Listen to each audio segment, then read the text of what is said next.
Praise the Lord. இன்றைக்கு நாம் தியானிக்க இருக்கிற வேத பகுதி லூக்கா எழுதின சுவிசேஷம் 24வது அதிகாரம் 6வது வசனம்.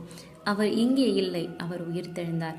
இந்த வார்த்தையை அதிகாலமே எழுந்து ஏசப்பா மரித்து 3 நாள் ஆனது, எப்படியாவது நான் அவருடைய சரீரத்தை பார்த்துடணும், அவருடைய சரீரம் நாற்றம் எடுத்து போயிருக்கும், நான் அதுக்கு பரிமளம் தைலம் பூசணும் அப்படின்னு சொல்லி சகோதரிகள் ஓடி வராங்க. கல்லறையுடைய கல் புரட்டப்பட்டு கிடக்கிறது.